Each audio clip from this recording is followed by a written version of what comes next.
Hello students, welcome to advance studies academy जोठारे कि आपण माने पाई पारिबे समस्त प्रकार प्रतियोगितामूलक प्रश्न और व्याख्या सह तार उत्तर पाठ्यपुस्तकर आलोचना और आहुरी अनेक किछि एही चैनल रे प्रतिदिन किछि ना किछि इनफॉर्मेटिव वीडियो अपलोड हुए। एणु चैनल टी को एबे ही सब्सक्राइब कर नियंतु जद्वारा कोनोसी भी वीडियो मिस हेबो नहीं और तार नोटिफिकेशन आपण मानक पाखरे पहुंची जिवो। सब वीडियो देखुतिले आपण माने निश्चय सक्सेस हेबे। तो विलंब न करी आसंतु देखिबा आजिर आलोचना।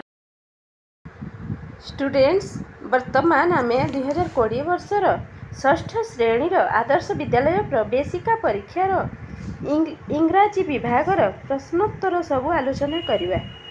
सर्वप्रथमे गोटे पैसेज दिया जाइछि, याकू पढ़िबा और question number 1 to question number 4 पर्यंत आमे समस्त प्रश्नर उत्तर देबा। क्वेश्चन पैसेज टी को पढ़िबा। मधुसूदन दास was the first graduate and advocate of Odisha. He was born in the village of Satyabhamapur, 20 kilometers away from Cuttack, Odisha. He is known as Kulavrudha, which means grand old man. Madhu Babu is also known as Utkala Gaurava, which means the pride of Utkala. एटा थिला आजिर passage. एथिरे मधुसूदन दास आम उत्कल गौरव मधुसूदन दास विषय रे लिखा जाइछि जे कि आम उत्कल को स्वतंत्र प्रदेश गठन करिबारे तांकर मुख्य भूमिका थिला। तांको विषय रे दिया जाइछि। एठी कहै जाइछि जे Madhusudan Das was the first graduate and advocate of Odisha. Means Madhusudan Das आम ओडिशार प्रथम बीए और प्रथम वकील थिले। He was born in the village of Satyabhamapur, 20 kilometers away from Cuttack, Odisha. से केउठी जन्म ग्रहण करथिले? से ओडिशार कटक जिल्लारू 20 किलोमीटर दूर सत्यभामापुर नामक ग्राम रे जन्म ग्रहण करथिले। He is known as कुलवृद्ध, which means grand old man. से कुलवृद्ध नाम रे परिचित, जाहाकू आमे ग्रैंड ओल्ड मैन बोली कहता हूँ। Madhu Babu is also known as Utkal Gaurav, which means the pride of Utkal. Madhu Babu को आम उत्कल गौरव रूपे मध्य जानी था। आ उत्कल गौरव अर्थ है आम ओडिशार उत्कलर गर्व। तो क्वेश्चन फास्ट को आम देखा, who was the first graduate of Odisha? ओडिशार फर्स्ट ग्रेजुएट किए थिले? Option A Biju Patnaik, option B Madhusudan Das, option C Hare Krushna Mahtab, option D Gopabandhu Das. Who was the first graduate of Odisha? Madhu Babu was the first graduate of Odisha. तो एठिरे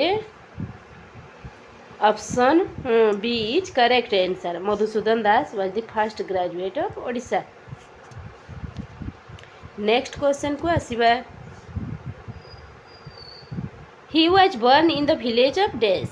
option A Salipur, option B Jagatpur, option C Satyabhamapur, option D Suando. से केउठी जन्म ग्रहण करथिले? पैसेज रे देखिबा से केउठी जन्म ग्रहण करथिले। He was born on सत्यभामापुर। तेणु क्यों ऑप्शन टी ठीक है? Option C is correct answer. Next question को आसीबा। He is known as dash. Option A Utkal Keshari, option B Kulabruddha, option C Utkalmani, option D Bhumiputra. से क्यों नाम रे परिचित थिले? देखिबा से क्यों नाम रे परिचित थिले? He is known as Kulabruddha. तो आंसर केउठी अछि? क्यों ऑप्शन रे आंसर टी अछि? आंसर टी अछि ऑप्शन नंबर बी रे। तेणु option B is correct. Next question को आसीबा। Question number 4। What is meaning of Kulabruddha? Kulabruddha अर्थ कौन? पैसेज रे देखिबा कुलवृद्ध अर्थ कौन? Kulabruddha means grand old man. वर्तमान ऑप्शन को देखिबा।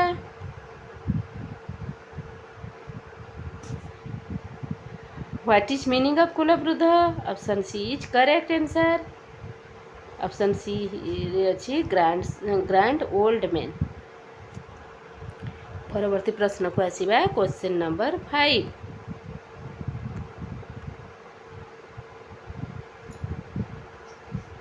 क्वेश्चन नंबर 5 रे कहिजी each of the following question number 5 to 13 has 4 alternative answers. Choose the correct answer and put a tick mark in the appropriate box. एठारे कहुई जे question number 5 to question number 13 पर्यंत 4टी alternative answer कथा कहुई। एही alternative answer मध्यरु आमे ठीक उत्तरटी को बाछिबा। Question number 5 को देखिबा। Sunil has dash to market. Option A going, option B go, option C gone, option D went. तो एठारे कह जाइए Sunil has dash to market. Sunil market has लगी माने सुनील मार्केट जाइछि। तो एठारे कामटी हो सारी तेणु आमे गोर पास्ट पार्टिसिपल फॉर्म नेबा। गोर पास्ट पार्टिसिपल फॉर्म कौन? Go went gun. गन हैला गोर पास्ट पार्टिसिपल फॉर्म। एणु एठारे ऑप्शन सी टा हेउची right answer. Sunil has gone to market. Next question को आसीबा। One of the dash is missing.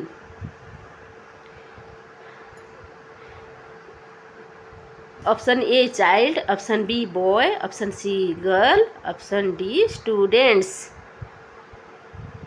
एठारे कहुई वन ऑफ द डैश होइतिले अनेक जिनिस थिबे। कौन सी भी पदार्थ, कौन सी भी ऑब्जेक्ट्स, कौन सी भी मनीष जीव जहाँ हो अनेक थिबे से जड़े मिस हो जाइछि। तो आमे यहाँ को प्रथमे आमे प्लूराल रे देखिबा जे one of the dash is missing. एठरे हेबो डैश रे गोटे प्लूराल ऑब्जेक्ट हेबो। तो केउटी प्लूराल ऑब्जेक्ट हैला? Option D students. One of the students is missing. यार अर्थ हैला जे स्टूडेंट्स मानक मध्यरु गोटे स्टूडेंट सजी जाइछि। तो ओडिया रे आमे निज भाषा रे बुझिले एठारे स्टूडेंट्सटा ओडिया रे बहुवचन होउछि। तेणु एठारे आमे स्टूडेंट रो प्लूराल फॉर्म लगेबा। स्टूडेंट्स मानक मध्यरु गोटे स्टूडेंट हजी जाइछि। एणु ऑप्शन डी टा ठीक आंसर हेबो। परवर्ती प्रश्न को आसीबा।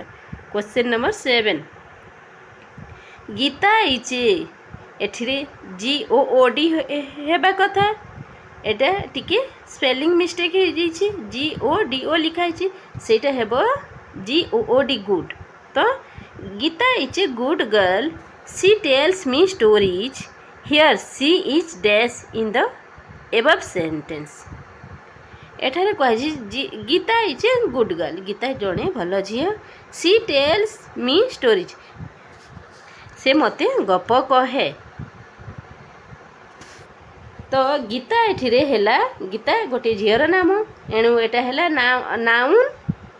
आउ सीटा एठारे गीता विषय रे कहि तेणु सीटा हेबो pronoun.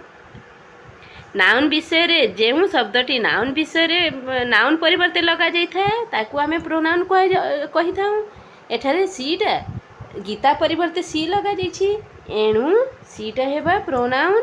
Option B is correct answer. Next question number 8। The opposite of coward is dash. Option A poor, option B rich, option C strong and option D brave. Coward रा opposite कौन? Coward रा विपरीत कौन? Coward means क्या students? Coward अर्थ कौन students? Coward अर्थ हैला डरुआ भीरू जे डरे ताको आमे coward कहूँ। तो भीरूर अपोजिट कौन? आम ओडिया रे भीरूर अपोजिट कौन? साहसी। ताकू आमे इंग्राजी रे कहि थाउ brave. So the opposite of coward is brave. Option D is right answer.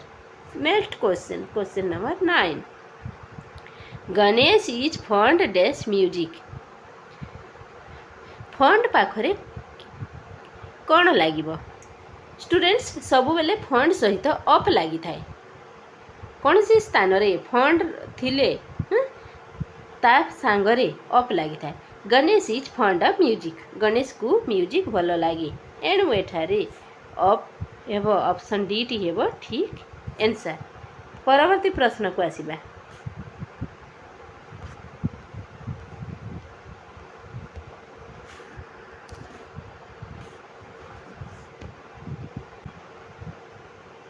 Question number 10 a dash of bees flew out of the hive रू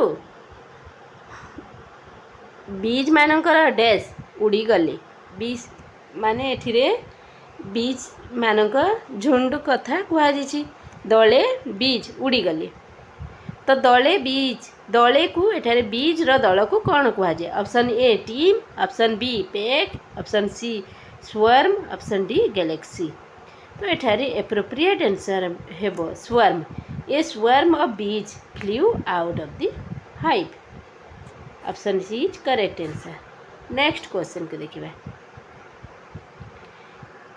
question number 11 the superlative degree of near is dash student superlative degree कौन प्रथमे आसे comparative degree तापर आसे superlative degree तो near रा superlative degree कौन हेबो ऑप्शन ए रे अछि नियरेस्ट ऑप्शन बी रे अछि नियर ऑप्शन सी रे अछि मोर नियर ऑप्शन डी रे अछि नियर तो नियर रा सुपरलेटिव डिग्री हैला नियर टा कंपैरेटिव डिग्री नियरेस्ट टा सुपरलेटिव डिग्री दुई जनक मध्य जेते बेले तुलना करा जाय थाए सेते बेले आमे कंपैरेटिव डिग्री लगे थाउ आउ दुई रो अधिक मध्य जेते बेले तुलना करा जाय थाए आमे सेते बेले सुपरलेटिव डिग्री लगे थाउ तो एठारे नियर सुपरलेटिव डिग्री हेबो nearest option is correct answer next question को आसीबा